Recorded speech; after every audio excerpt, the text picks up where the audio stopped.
ವಸತಿ ಶಾಲೆ ಆವರಣಕ್ಕೆ ಒಂಟಿ ಸಲಗವೊಂದು ನುಗ್ಗಿದೆ. ಇದು ಬೆಂಗಳೂರು ದಕ್ಷಿಣ ಜಿಲ್ಲೆಯಲ್ಲಿ ಕಾಡಾನೆಯ ಹಾವಳಿ ಯಾವ ರೀತಿ ಮಿತಿ ಮೀರಿದೆ ಅನ್ನೋದನ್ನ ಗಮನಿಸ್ತಾ ಇದ್ದೀವಿ.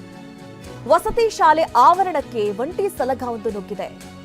ಒಂಟಿ ಸಲಗ ಕಂಡು ವಿದ್ಯಾರ್ಥಿಗಳಿಗೆ ಆತಂಕ ಆಗಿದೆ. ಮೊರಾರ್ಜಿ ದೇಸಾಯಿ ವಸತಿ ಶಾಲೆ ಬಳಿ ಆನೆ ಪ್ರತ್ಯಕ್ಷವಾಗಿದೆ. ದೊಡ್ಡ ಆಲಹಳ್ಳಿ ಗ್ರಾಮದ ಬಳಿ ಇರುವಂತಹ ಶಾಲೆ ಇದು. ಬೆಂಗಳೂರು ದಕ್ಷಿಣ ಜಿಲ್ಲೆ ಕನಕಪುರ ತಾಲೂಕಿನ ಗ್ರಾಮ.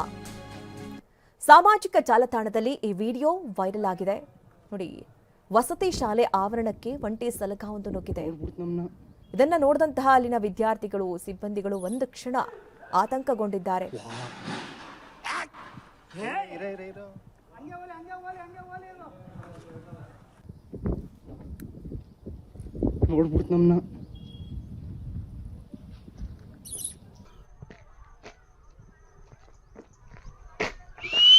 Hey! Hey, hey, hey! Hey!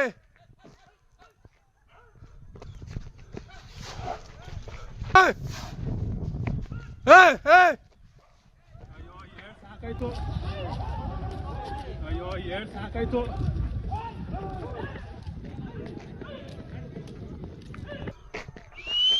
Hey! Hey, hey, hey! Hey! Hey, hey, hey! Hey! Hey! Hey! ಇಲ್ಲೊಂದ್ ಕಡೆ ಜೀವ ಭಯದಲ್ಲೇ ಮಕ್ಕಳು ಆಟ ಆಡಬೇಕು, ಆತಂಕದಲ್ಲೇ ಪಾಠ ಕೇಳಬೇಕಾದಂತಹ ಪರಿಸ್ಥಿತಿ ಇದೆ. ಗದಗದ ಸರ್ಕಾರಿ ಶಾಲೆಯ ಮಕ್ಕಳ ಜೀವಕ್ಕೆ ರಕ್ಷಣೆಗೆ ಇಲ್ಲದಂತಾಗಿದೆ. ನಿತ್ಯ ಜೀವವನ್ನ ಕೈಯಲ್ಲಿ ಹಿಡಿದು ಮಕ್ಕಳು ವಿದ್ಯಾಭ್ಯಾಸ ಮಾಡ್ತಾ ಇದ್ದಾರೆ.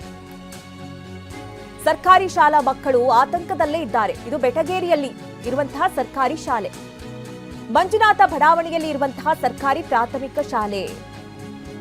ಶಾಲೆಯ ಗೇಟ್ ಬಳಿಯೇ ಯಮಸ್ವರೂಪಿ ಟ್ರಾನ್ಸ್ಫಾರ್ಮರ್ ಇದೆ. ವಿದ್ಯುತ್ ಟ್ರಾನ್ಸ್ಫಾರ್ಮರ್ ಪಕ್ಕದಲ್ಲೇ ಮಕ್ಕಳು ಹೋಗಬೇಕಾಗಿದೆ. ಟ್ರಾನ್ಸ್ಫಾರ್ಮರ್ ಸ್ಥಳಾಂತರ ಮಾಡುವಂತೆ ಪೋಷಕರು ಆಗ್ರಹ ವ್ಯಕ್ತಪಡಿಸಿದ್ದಾರೆ. ಆದರೆ ಇವರಿಗೂ ಕೂಡ ಕ್ರಮ ಆಗಿಲ್ಲ. ನೋಡಿ, ಪುಟ್ಟ ಪುಟ್ಟ ಮಕ್ಕಳು ವಿದ್ಯಾಭ್ಯಾಸಕ್ಕೆ ಅಂತ ಹೇಳಿ ಸರ್ಕಾರಿ ಶಾಲೆಗೆ ಬಂದಿರ್ತಾರೆ. ಅಲ್ಲಿ ಪ್ರತಿನಿತ್ಯ ಈ ಟ್ರಾನ್ಸ್ಫಾರ್ಮರ್ ಇರೋದ್ರಿಂದ ಮಕ್ಕಳು ಎಲ್ಲಿ ಹೋಗ್ತಾರೆ, ಏನಾಗುತ್ತೋ ಅನ್ನುವಂತಹ ಭಯ ಪೋಷಕರನ್ನ ಕೂಡ ಕಾಡ್ತಾ ಇದೆ.